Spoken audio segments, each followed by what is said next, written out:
Hey, this is Ari, and in this video, I want to share a little clip from a podcast I did with Dr. David Jockers on the benefits of fasting and intermittent fasting. Enjoy, and if you want to watch the full-length episode, the link for that is in the description below. With intermittent fasting, I mean, basically the term is just you're taking periods of time without eating. That's basically what that actually means. And ultimately, I mean, you could be fasting from a lot of things. You could be fast from social media, you could fast from, sugar, right? Things like that. So there's a lot of things you could fast from. For the purpose of our conversation, we're talking about food in general. And then time restricted feeding is kind of this idea of compressing our feeding window. So again, there's a lot of crossover there. I kind of use those interchangeably. Time restricted feeding is going to be more so in a 24-hour period, whereas intermittent fasting can be ultimately, I consider anything over 48 hours of fasting to be a prolonged fast. And the reason for that is after about 48 hours of fasting, you stop producing digestive juices, stomach acid, bile, pancreatic enzymes. So there's a whole, additional set of mechanisms that take place.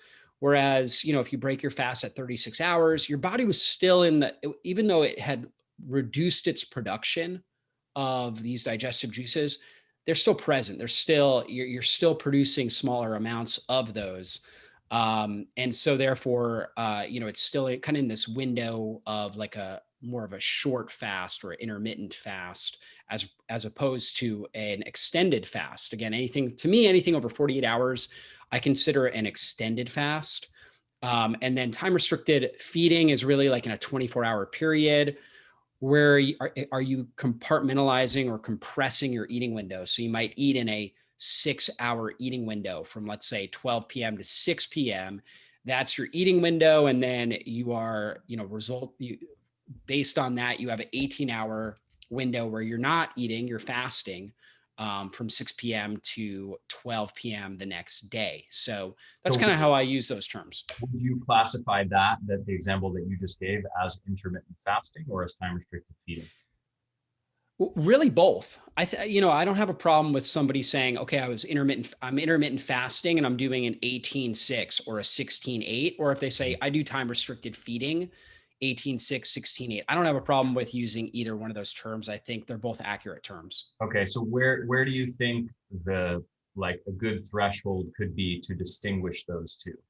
Do you know what I mean? Like, would it be like, let's say, a 6 hour or a 4 hour feeding window? You could classify as, okay, that's intermittent fasting, whereas a 10-hour feeding window is just normal daily life, not technically intermittent fasting. You're just eating with an 8 or a 10-hour feeding window each day.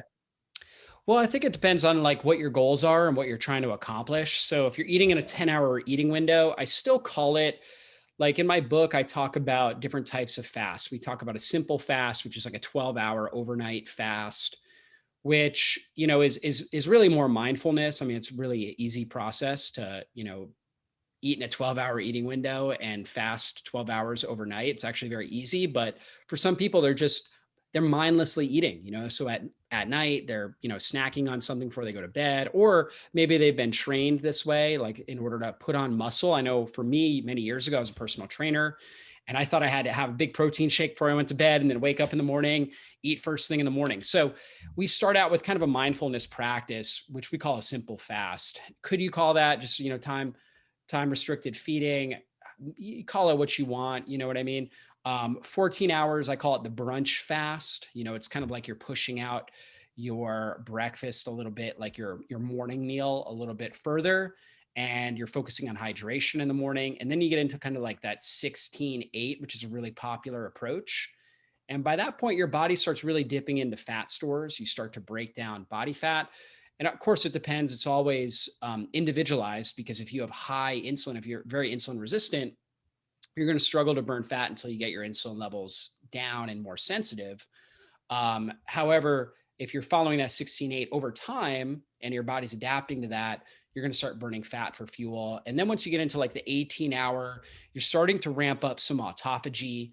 And then if you can push it, and one of my goals, what I really think would be a great goal for, the vast majority of our society, is for everybody, unless you're like a pregnant woman, nursing a newborn like my wife is, or a high level athlete in season, or possibly like a type 1 diabetic or a young child, doing something like a 20 to 24-hour fast one day every single week, I think is one of the best things you can do to improve your metabolic flexibility, to where your body's good at burning fat and sugar for fuel, good at producing ketones, running off ketones, and also ramping up intracellular healing, this process of autophagy, which we can go on to further.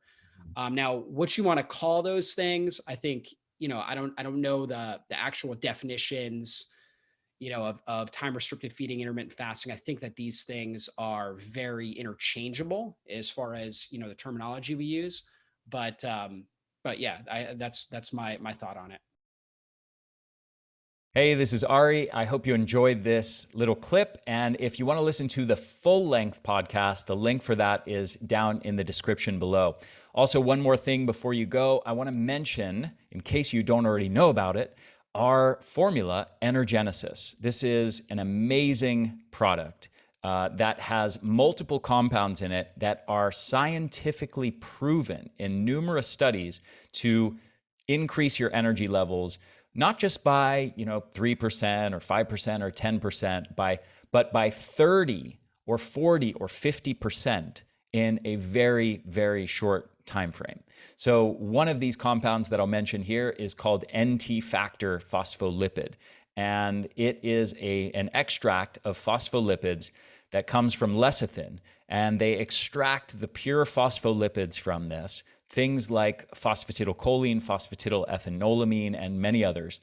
And these are the same fatty acid compounds, phospholipid compounds, that compose our cell membranes and mitochondrial membranes. And this specific patented formula has been shown actually to enter into the bloodstream undigested, basically, without being broken down and denatured through the digestive process in the stomach and the intestines.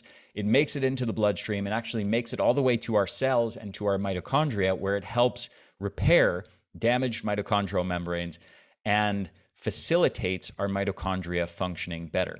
Now, all of that sounds like wonderful theory, and it sounds like it could be beneficial, but the real test is, has it actually been studied and been proven to increase your energy levels? And the answer is yes, absolutely. There are numerous studies outlined in a wonderful paper by a scientist named Garth Nicholson, in a paper called Lipid Replacement Therapy. I highly recommend checking this out if you're interested in digging into the research. But this compound has been studied in the context of multiple different kinds of chronic fatigue.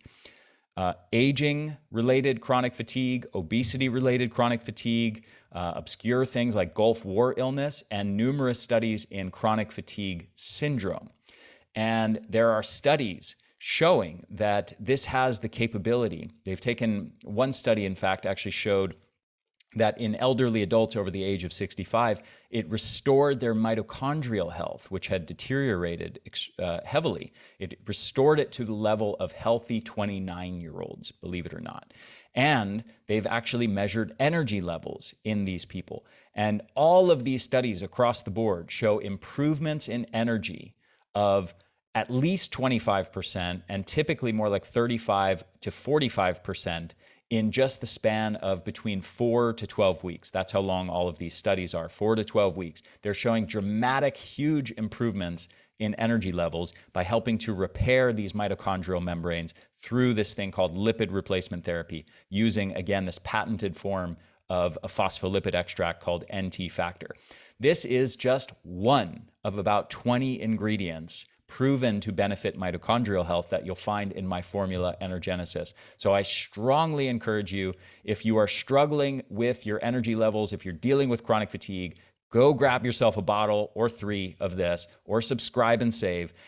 Try it out. You are going to be blown away by the results. We get so many testimonials. We get so many emails from people talking about how this one thing has transformed their lives. So I cannot encourage you strongly enough to give this a shot.